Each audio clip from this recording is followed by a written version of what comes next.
Hello people of the world, and welcome to today's episode of Coffee Chats with Jax. I am so close to publishing my book, Finding Home, which I am so above and beyond excited to share with you guys. I've never worked so hard on something in my whole entire life. I have moved 13 times since leaving my childhood home at 19, and I am now 24. All those moves were made for so many different reasons, and a lot of it looked like running away, a lot of it looked like trying to get out of my own traumas and trying to get out of my own problems and away from people who would hurt me, but I would disguise that running away by calling it just moving on to the next adventure, to the next big thing. My first big move was to California because I wanted to be a dolphin trainer, but really I was trying to run away from the trauma that happened in my life in Colorado. Then after being in California, I decided to move to Nashville because I was trying to run away from the trauma that happened in California, but I disguised it as this big brand new adventure. And then in Nashville, I moved around from apartment to apartment to apartment, trying to avoid this noise in my head that was telling me that I was not okay.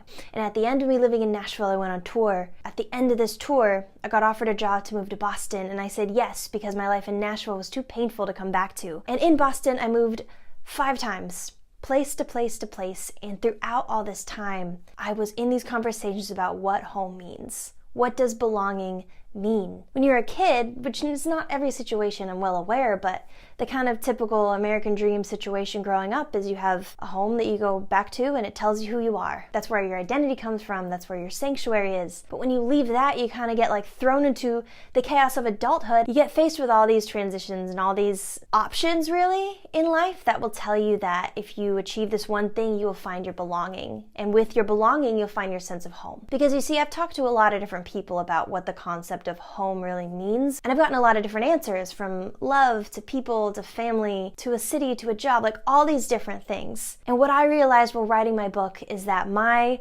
search for home was really a search for myself, learning how to feel at home inside my own body. This book is divided into 2 different parts. Part 1 is the decline. Part 1 is the story of me really losing myself step by step by step, looking for belonging in these different ways, from body image to a career to being needed to starting over and running away. It's just when I'm as far away from myself as I had ever been. And I was trying to shape and mold myself into this other person that I thought was worthy of belonging and I thought was worthy of being accepted. And I thought that by doing that, I would then feel at home and feel at peace, until I hit the rockiest of rock bottoms I ever had, and it was kind of like my whole world was ripped out from underneath me. Within a 2-hour conversation, 3 months into living in Boston, I lost who I thought was my family, I lost my best friend, I lost my job, and I was told I had to leave the city. So I moved back to LA, and I'm told by a therapist that the next steps I take to take care of my mental health, it's like a life or death situation. It's time that I stop avoiding and I stop running and I sit still and I deal with my stuff.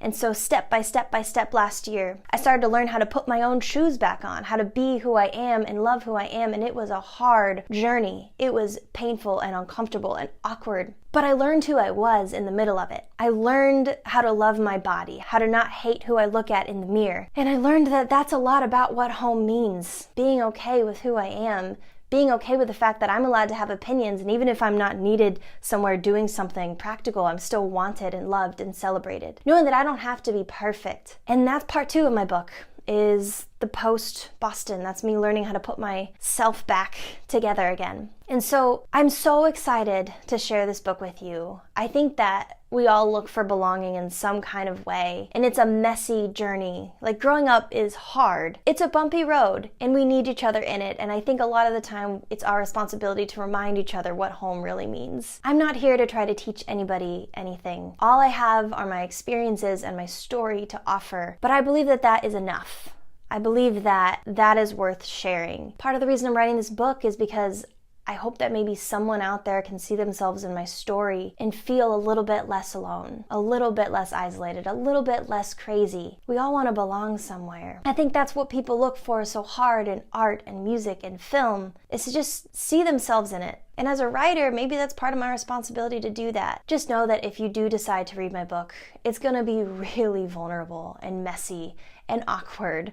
And There's not a lot that I leave unsaid, but it's also going to be really real. And real is what we want. This book will be out in February. I don't have an exact date yet, but if you would like to pre-order my book, send me an email at jackiegtv7@gmail.com and I will get your name on the list. And you will be notified when it is available and all the things. I also have a great book promo video coming out soon, hopefully within the next week, that I filmed forever ago, it feels like, when I initially thought I was going to be publishing this book, but learned that I had a lot more work that needed to be done. Thank you for watching and thank you for supporting me, and I will see you next time. Bye.